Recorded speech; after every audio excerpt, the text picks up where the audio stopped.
Okay, this video is gonna be about uh, uh, Kyrie Irving and Steph Curry, and if they are on the same level or not. Because just recently, I can't remember the name, but it was an NBA insider who he just thought it was just ridiculous that as of late with the way Kyrie Irving's been playing, that a lot of people has been giving him a lot of props and a lot of kudos for what he's been doing. I think you had Kendrick Perkins that came out and said that he was the most skilled player he's ever seen in the league. You got some other people that's coming out and saying that he's a great scorer and on par and on a level with people like Kobe and Michael Jordan and stuff like that. And then I guess it's other people on the other end of the spectrum that want to give pushback for whatever reason, and they just are disgusted that someone would give Kyrie Irving that type of praise, and they're giving a lot of pushback and just speaking against it. But back to the article, or back to the excerpt from the podcast. This NBA insider was saying Kyrie Irving is nowhere near uh, uh, the Steph Curry, and then he started bringing up and referencing the two MVPs that Steph Curry has gotten, the three rings he has, um, the steals title. He was a steel champion 1 year. He started naming all these things and saying Kyrie Irving don't have the accolades that Steph Curry has, and um, it was right for him to be left off the top 75 players of all time this year, which I don't believe. But he started naming all these things, and I'm like, well, first and foremost, like when people say he's on the level of Steph Curry, they're just strictly talking about his game on the court and how good they both are, not not trying to compare their resumes. Like people really got to differentiate between when we're speaking of two players that are good and how good they are versus when we're trying to compare their resumes. And that's a lot of mistakes people run into because you're having this conversation with someone saying, yeah, Steph Curry and Kyrie Irving, they're one of ones. They separated themselves from the pack of all point guards in the league. They're that good. And then someone starts citing all of this paper resume stuff that someone like Kyrie probably is not going to have for a couple of reasons. I'm gonna get into some of them. When you are a good player coming out of college and you get drafted number one or number two or number three, you know, really the lottery, but definitely that 1, 2, and 3 pick, you're going to a bad team, right? Especially since the lottery has been what it was. Before that, you get the Magics and the Birds popping up and both going to a team that's stacked. You know, you're not going to get that anymore. You're number one pick like Kyrie was. You're going to a bad team. So the normal progression of a player that gets picked number 1, 2, or 3, going to a horrible team that probably won less than 25 games the year before. You're going to a team that probably don't have a coach in place that's ready to win. And you definitely don't have the supporting cast as players that's ready to win. So the normal progression for a player like that is the franchise has to uh, watch him grow, see what he needs around him, draft or trade for his number two, and get a coach in place that's going to be able to get the best out of both of those players. So every number one needs a number two, right? So let me just give you an example of what that looks like. Because I think a lot of times people that come down on Kyrie Irving say that, and I'm gonna attack all these narratives. He's not a leader. He didn't do nothing before LeBron, um, and he don't have the resume, and he missed ball games due to personal issues. We're gonna talk all about all that, but let me pull up the GOAT. So here's Michael Jordan, and let's talk about that normal progression. As you can see in the red boxes, that's his rookie season, 84, 85, right? That record is 38 and 44. So He made the playoffs with that record, so he's under 500, and he only won 38 games. So if you look all the way to the right, you'll see who that coach is. No one knows him. Scottie Pippen's not there yet, right? So what normally happens is you get this star player, you find out this dude can play in the NBA, and that you need to build around him. The first thing you need to find is a supporting cast, starting with his number two. The Bulls drafted Michael Jordan's number two. And he had to develop into someone that was worthy of being a legit number two, So, he had to build his way up to being an all-star, and that's normal. That's fine. So if you look at the year after that, that's the year Michael Jordan broke his foot and missed most of the season. They only won 30 games. Then the third year, they won 40 games. Then the fifth year, they won 50 games. Doug Collins is still their coach. Scottie Pippen still emerging. Then the year after that, they win 47, go to the Eastern Conference Finals with Doug Collins. And then the Bulls make a coaching change, bring in Phil Jackson. And then voila. 1, 2, 3, 4, 5 years later, Michael Jordan finally has a number two that's an all-star and a head coach in Phil Jackson. And the team took 5 years to build around Michael Jordan. And then now they go to the Eastern Conference Finals again. And then the second year with Phil Jackson, they win the finals. The rest is history, right? So that's normal progression of a star or a superstar as a number one. Find his number two, find a coach, build a supporting cast around him, and then give them time. 5 years it took for them to look like someone that's a contender.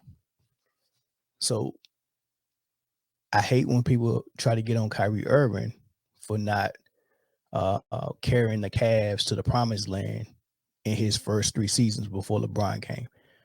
What player that you know in their first 3 seasons, other than Magic, when he showed up to the Lakers that already was stacked and they already had Kareem, or going to the finals or going deep playoff runs? Like you have a normal progression. Get drafted by a bad team, you ball out. You allow them to build around you, bring in the number two, bring in the supporting cast, bring in the coach, and then give y'all time. So let's just pull up Kyrie's, right? Here's Kyrie, just normal progression, right? And once again in the red brackets, in the red box, that's his rookie season, 2011, 2012. They won 21 games, right? Year 2, they win 24 games. Year 3, they win 33 games, right? So the progression, Mike Brown was their coach at that time. But that's only 3 years that you gave Kyrie a chance to have something built around him. So you get to the 33 win season with Mike Brown and Kyrie. Let me show you the roster. Anthony Bennett, we all know he didn't pan out. Andrew Bynum showed up to Cleveland. Couldn't never get in the lineup too good. I think he played 5, 6, 7 games, and the injuries he was just done. Earl Clark, I mean, that's not. I'm going down the list to see if he had a number two. Steph Curry only played 1 game as a rookie. He didn't make the team. Matthew Dellavedova, Luol Deng, Shane Edwards, and the list goes on and on all the way down. There's no number two there. There's no team built around him, right? They're trying, but this is Kyrie. This is his second year or his third year, and that's what they had built around him. Not ready to win yet, right? So, but they had the number 1 pick. Of course, they had it 3 years in a row. They wasted one on Anthony Bennett. That one wasn't a good one, but they drafted Andrew Wiggins that summer. Or that, so that sounds like a number 2 or a potential number 2. So Andrew Wiggins, Kyrie Irving, who knows what that would have looked like. And then maybe they would have bought in a free agent that could have been a third guy for him, maybe. Or maybe they bring in a free agent that's a number 2, and Wiggins ended up being a third guy. But I think that that could have been the year if LeBron didn't show up, and they kept Wiggins and just got another free agent. I think that could have been a year that Kyrie may have been able to do something as a number one with a team built around him. So let me show you the comparison with Steph. Here's Steph, his progression. He shows up 2009, 2010. That's in the red box. Only won 26 games that year. Remember, with Steph being there, Monte Ellis was also there, right? So Steph didn't. I guess he didn't take the wheel right away. It was still some decisions to be made whether Ellis was going to have the team built around him or Steph was going to have a team built around him. But nonetheless, 26 games the first year, 36 the next year, and then 23 the third year, right? That was Mark Jackson's first year. And then we had the big explosion the fourth year when they won 47 games. So let's look at that roster.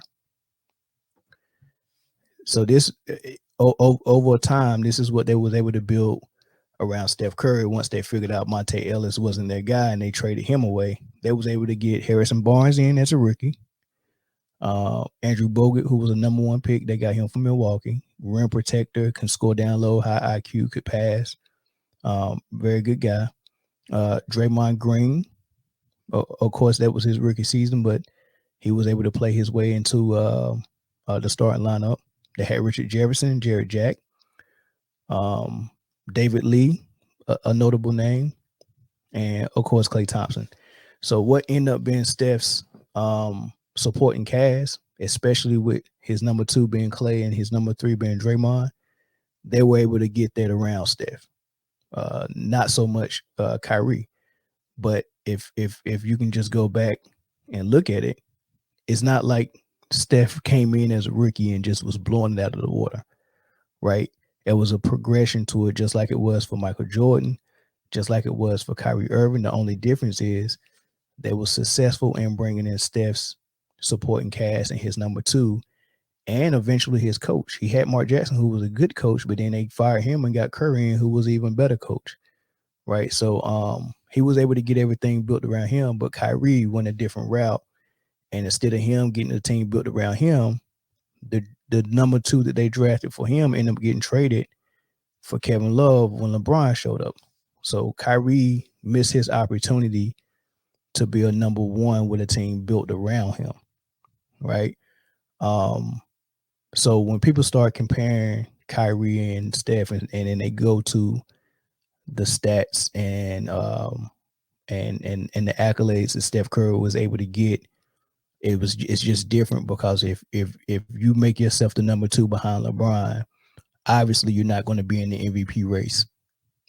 But if you're Steph and you're the number 1 and the team is built around you, you're going to have more opportunity to showcase your skills and be the focal point and be in those discussions and win 2 MVPs, right? But let's look at these stats. Let's look at Steph coming in 09 like he did, 17 points per game. Next year, 18.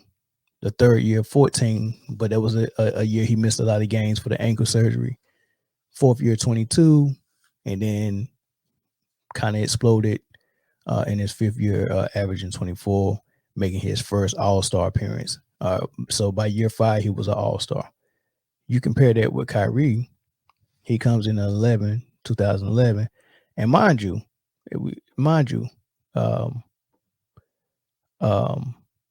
Kyrie's a 7-time All-Star. Steph's an 8-time All-Star, but Steph's been in the league he's been in the league three more years than Kyrie. I think that's interesting. So you look at Kyrie, he come in as averaging 18. The next year, he's already exploded to 22 points a game, right? His second year in the league, he's already an All-Star, right? He didn't waste no time. Took Steph 4 years to be his 5th year, he made All-Star, but Kyrie Irving made All-Star his second year. 20 points a game, 21 points a game. Then eventually LeBron and David Black showed up with Kevin Love, and the rest is history. But I just wanted to show you that progression versus Steph Curry's progression. It's not that different. Of course, Kyrie became an All-Star sooner, But of course, Kyrie was playing in the East and in the West. I think, it was a little bit more competition. To be an all-star, you had Chris Paul out there with the Clippers. Um, who else they had out there? I think at that time Tony Parker might have been with the Spurs. So there was some point guards out west, competition-wise for Steph Curry for that all-star. So I'm not knocking him for that, but I just wanted to at least show that, right? But that the fact that it in some people's mind just outrageous to think that Kyrie is on Steph's level, and only thing they can reference is his MVPs and his awards and all that stuff. I just think it's a little bit lazy to, and I think you have to totally disregard what you see on the floor. There's no doubt what you see on the floor between Steph and Kyrie. They're both phenomenal players and they're both on the same level, right? There's no doubt. The biggest difference is Steph was a number one longer than Kyrie was, and was able to, get a lot of accolades by being the number one. And then I don't like when people reduce Kyrie's skills to just being a great ball handler. That they talk, oh yeah, he's very skilled. He's the best ball handler we've seen, and they leave it at that and just forget that this dude scores all over the floor. He scores at the 3-point just as well as Steph does.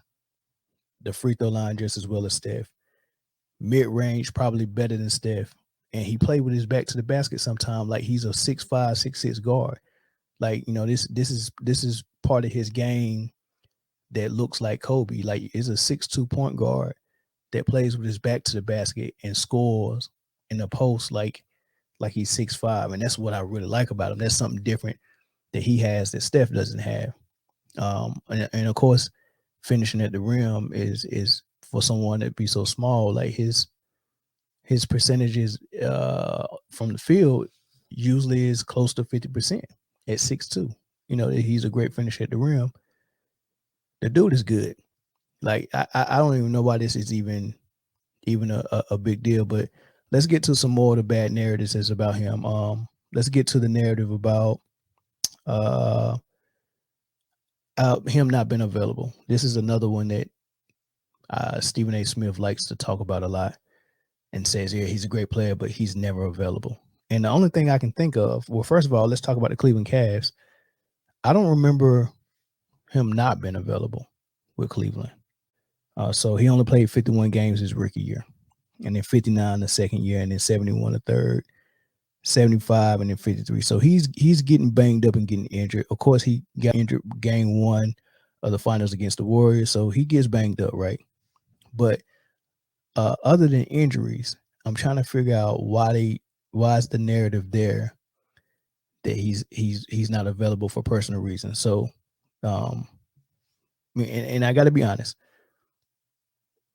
I know what they're using, but they try to lump his injuries up and the time he's missed from injuries with the two instances where he missed time for personal issues, and that only came about when he showed up to Brooklyn. Right, so you go through all of these years, 1, 2, 3, 4, 5, 6 years with Cleveland. He never missed any games for personal issues. He missed games for injury. With Boston, 2 years, only missed time for injuries. Then his first year with Brooklyn, he missed time for injury again. He had surgery, had to clean up something in his knee. Second year with Brooklyn is the year that he missed a week or 2 weeks for personal issues. So 1, 2, 3, 4, 5, 6, 7, 8, 9, 10 years in the league before he missed time for personal issues. 10 years. He played 10 years before he missed time for personal issues. Right. Then this year, he missed time for the vax, which is understandable. That's not really, you can't even really lump that in because there are other players that are not vax as well. It's just so happened that he plays in Brooklyn. Right. So I can't even count that. So I really only count one time he missed time for personal issues, and that's well documented. But you can't give him a whole reputation of being unavailable and I don't know, irresponsible and all that stuff, and just have that follow him. I hate that narrative. But since people want to talk about it so much, let's bring up another guy who missed 2 weeks that a lot of people seem to forget about and don't talk about. LeBron James reportedly quit on his team before he missed 2 weeks. So he's with the Cavs his first year. David Blatt's there, and he and David Blatt, was it his first year or second year? Might have been the first or second year. But David Blatt and him having a hard time. The Cavs was not playing up to par, and David Blatt and LeBron kept having little run-ins for certain things. That's neither here nor there. The point is, according to Brian Windhurst, who was on Bill Simmons' podcast talking about this, he said that before he took that 2-week break, he actually quit on the Cavs. And the organization just said, hey, man, just take 2 weeks. Take 2 weeks and calm down. Right? That's something that's not well known or well documented or talked about as much. But with Kyrie, it's a big deal. And now he has a whole reputation of doing things like this, like he's doing it every year. He went 10 years with no incident like this. He only missed games for injury. And he one time wanted to take a mental health break, which he's entitled to. I'm not even coming down on LeBron for doing that. I'm just acknowledging the fact that this is something that players have done before. It's not talked about, but it's talked about for Kyrie. I just wanted to put that out there. Then this other thing about him being a bad leader. The two things they talk about him being a bad leader is him leaving Cleveland. And I'm going to compare him leaving Cleveland to Kobe Bryant wanting to leave LA. Kobe Bryant felt like, I have so much more potential than what I could do playing in the shadow of Shaquille O'Neal. And he actually wanted to get away from Shaq so he can prove to everyone that I'm not just some Robin. We commend Kobe Bryant for wanting to do that. On the other hand, we have Kyrie Irving, who's playing for Cleveland. LeBron's the obvious number one. And when Kyrie got to the point where he's averaging 25 points a game, he hit the shot in the finals. He started feeling like, and remember, he and Kobe were good friends. So I know they talk a lot, and Kyrie has already said his wanting to leave Cleveland and go to another team. He vetted and had that conversation with Kobe before he made a decision to force a trade. So I'm pretty sure he explained to him, look, I'm kind of like you were. I want my own squad. And I don't want to go down as having my name synonymous with Robin. So he went on to ask for that trade because he wanted his own squad, and he got his own squad. So him even wanting out of Cleveland, a lot of people will lump that in with him being a bad leader and destroying teams and destroying franchises, right? What it really is just a lot of people that really like LeBron that resent the fact that Kyrie left him and put him in a position to where he couldn't get any more chips with Cleveland, right? That's what it really is. But they lumped that in with him being a bad leader. I don't think so at all. Like I said, I just gave you the comparison with Kobe. It was perfectly fine what Kyrie did. He asked for a trade. And if it was such a bad thing for him to do that, then you really must have thought it was bad when Anthony Davis, from the advisement of Clutch Sports, who we all know to be really LeBron James, forced his way horribly and badly out of New Orleans to go and play with LeBron James in LA. So if you thought what Kyrie did was bad, you got to hate what Anthony Davis did. Then he gets to Boston, and everyone says two things about Boston, which is another dumb two things. Oh, you wasn't a great leader there. You messed up the locker room. They did better without you, which is just ridiculous, man. They won 60 games his first year there. They started out like 22-2. They won like 14 straight. They beat Golden State, beat the brakes off of Golden State with KD. Right? The first game, he lost his number 2, Gordon Hayward. This is supposed to be his number 2. He had a rookie, Tatum, who was trying to learn the league, and a second-year player, Brown, who hasn't broken out yet. And his number 2 was supposed to be Gordon Hayward, and he gets hurt the first quarter of the season. Crack his leg in half. He's gone for the season. And with losing his number 2, they still was number 1 team in the league, almost all the way up, almost All-Star break, with Kyrie Irving being in the MVP discussion. And then what happened is he goes down with the knee injury. He only plays 60 games, misses the last 20 or so games, and then misses the playoffs. And within that time frame, Tatum and Brown and Rozier emerges. Without the Boston Celtics number 1, Kyrie, and their number 2, Gordon Hayward, you got a rookie and a second-year player, and then Terry Rozier, who emerged in the playoffs, got to the Eastern Conference Finals. I always told people I could just look at that and tell when Kyrie and Gordon Hayward came back the second year, it's real hard to put toothpaste in the tube once you spit it out or once you push it out, right?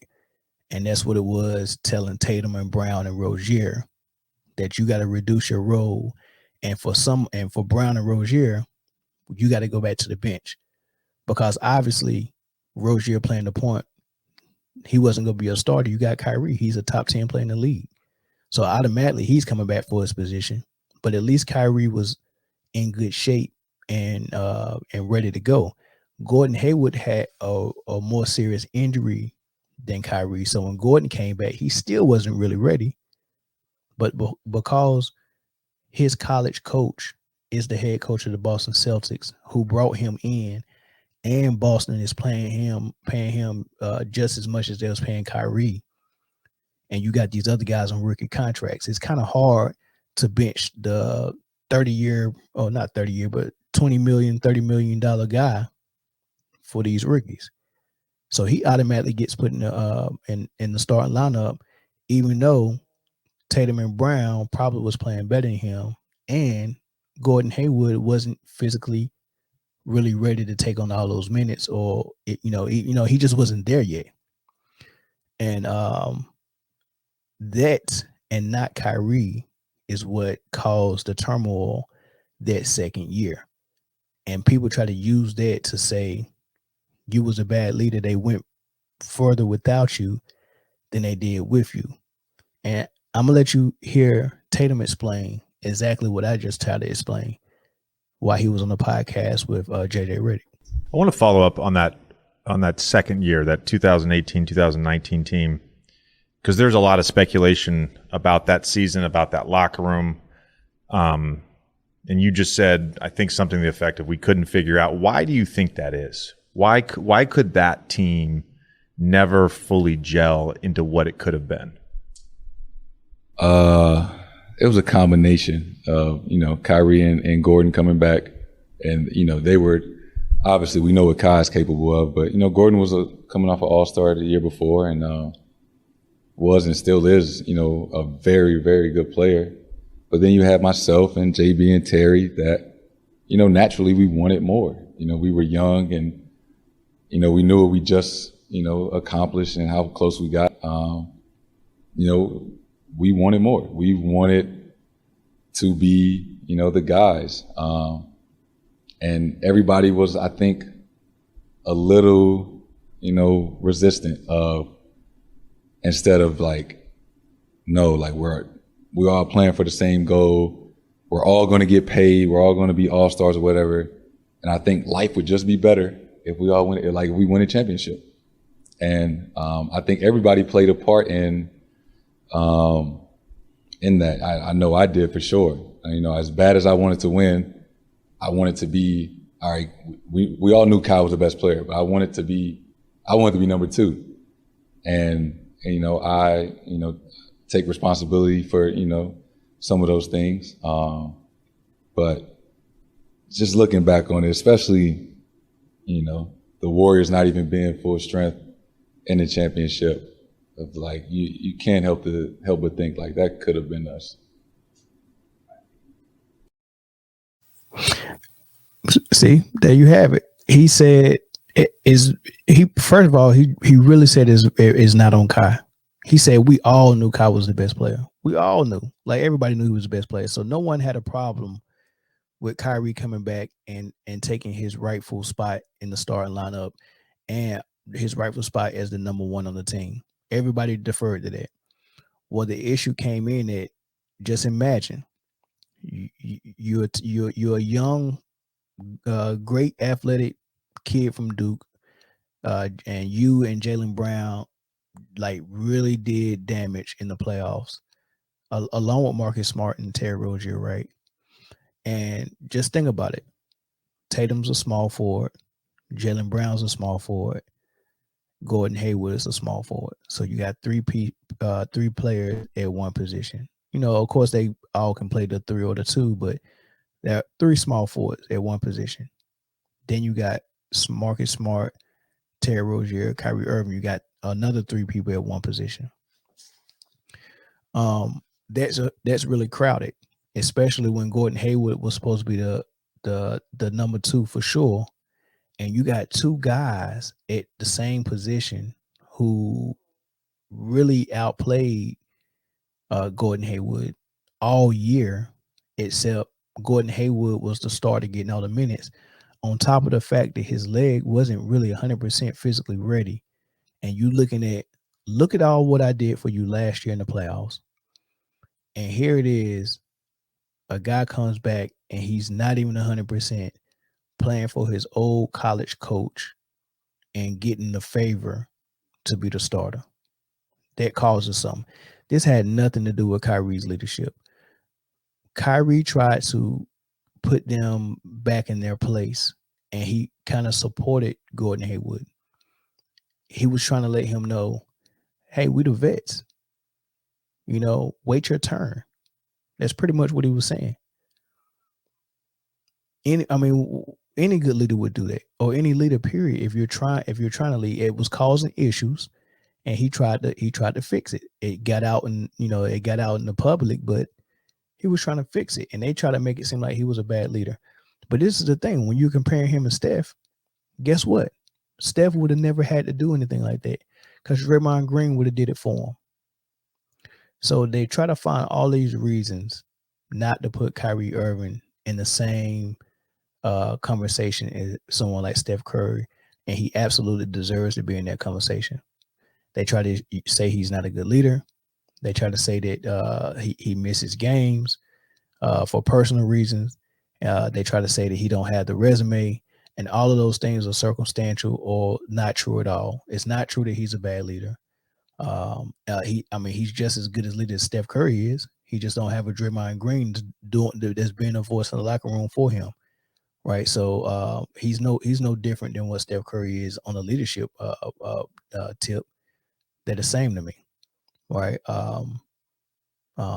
He's just as good on the court, so we're not even having that. That's not even a conversation. He 100% is on Steph Curry's level on the court, and his resume is just not there, is because just because of circumstances. But the last thing I'll leave you with is the fact that Kyrie Irving is part of the 50-40-90 club, the prestigious 50-40-90 club that only have 8 players in NBA history that would be part of it. Steph Curry is one, Kevin Durant's one, Kyrie is one, Larry Bird is another, Dirk Nowitzki is the 5th, Mark Price is the 6th, Steve Nash is the 7th, and I think Steve Nash did it the most. He's done it 4 times. I think Steph done it once, Kyrie's done it once, KD's done it once. Dirk's done it once, but Steve Nash done it like 4 times. That's a big deal. Who was the 8th? I don't remember who the 8th was. Oh, Reggie Miller. And Reggie Miller's the 8th. That's a prestigious list, 50-40-90. I hold that in more higher regards than the triple-double, because it tells me something about your skill level, that you can shoot 50% from the field, 40% from 3, and 90% or above from the free throw line. That's great. But Kyrie's done that, so that's just another data point to show you that, hey, man, this dude is on the same level with Steph Curry, man. So I think people should really stop trying to shortchange him, man. It was unfortunate they left him off the 75 anniversary list. He definitely deserves to be on there, especially over Westbrook. Even Dame Lillard, he deserved to be over there over him. But they're going to probably keep shortchanging him and coming up with these things. But hopefully people like myself that's not in mainstream media, that they can get on platforms like this and just go out there and put the truth out there. Kyrie Irving is a great player, great point guard, great guard. He's one of the greats of all time, and I think people should start giving him his roses now and stop letting the personal stuff get in the way of giving this man his credit. But yeah, I was a little bit long-winded today, but I just wanted to get on here and say that and give y'all opportunity to actually respond and comment on it in the comment section, man. Just let me know if y'all think Kyrie Irving is on the same level with Steph Curry, and if you don't, let me know why. Until next time, peace.